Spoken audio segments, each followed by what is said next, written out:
Hi everyone. I wanted to record a quick video about Halloween. Never in a million years I thought that I would be recording a video about Halloween.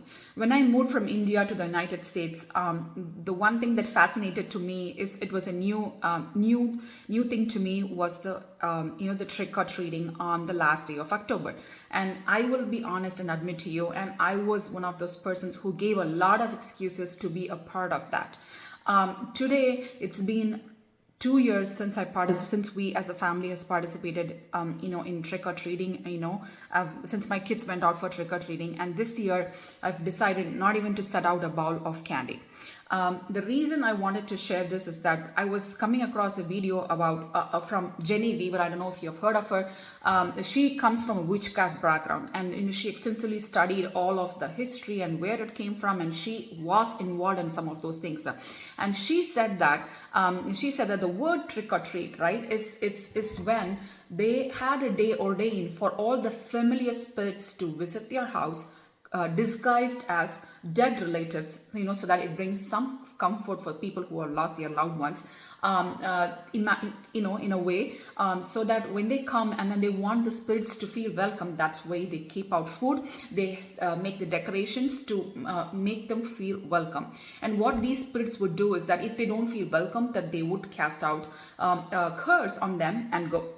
So when we see a kid or a child dressed up as an animal, or as a superhero coming into the door, asking for candy, when they say trick or treat, inadvertently, innocently, we are also participating in it. We are also participating in some form in the demonic realm. People may call me crazy. People may think that that's kind of ignorant and stupid to say that passing out candy, or getting candies is not a demonic ritual. If you go back and read the origin of trick or treating, it is demonic. Even if you give out candies, I would say that it is not from God. So what are we teaching our kids, right? I have done this. I'm being very honest with you. I have done this. I have taught my kids inadvertently that popular culture supersedes God's law. Right? Whatever is popular, it's much more important than what God talks about in His Word. Right? I am guilty of that, and I've repented of that sin.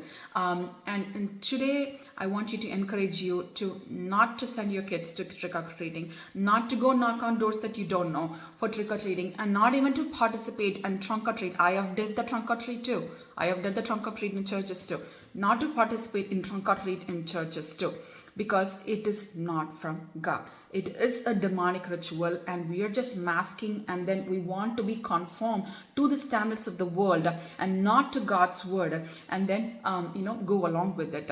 And just a thought, like, even without anything, we have so many issues as a human being living in this world, challenges from different things, right? Even when you don't partake in those, even when you part of things by plainly, we have so many problems in all of our families. Why go and do one more thing that would cause more problems? If your child is already having nightmares, why would we want to go and participate in trick or treating? And I have done this, and my children have suffered from that. That's why I'm saying no.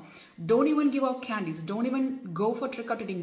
My plan this year is not even to send my child, my elementary school child, to the school if they're going to be putting a costume on. I'm going to keep them home. I don't care if they miss a day of school. They can just have a rest day at home.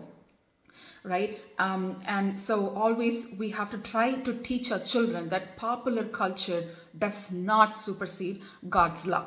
And above everything, right, for me, right, I always like the way that David describes his love for God. When David describes, he talks about in Psalms 139, if you go read in NLT from verse 20 to 23, it says that God, they blaspheme you. He's talking about God's enemies. They blaspheme you. Your enemies misuse your name. Oh Lord, shouldn't I hate those who hate you? Shouldn't I despise those who oppose you? Yes, I hate them with the total hatred. For your enemies are my enemies. So this is what David says, right? We're not talking about the people here. We're not talking about human beings. We know whom we are talking about. We know who blasphemes God's name. We know who misuses God's name in vain, right? So if at all anything, if this word, if it speaks to you, you say that I hate them with total hatred. Your enemies are my enemies. God will come and tell to us, right? If God says that, He says that God has promised Abraham, I will bless those who bless you, I will curse those who curse you. How is God? Is totally on our side. Whose side are you on today? Are you going to be God? I'm going to take your side today, but maybe not on that day of Halloween. Or are you going to say that I'm going to hate your enemies with total hatred, and you're going to be a friend of God and say that God, your enemies are my enemies? And I think that's the stand that all of us should take. Praise be to God.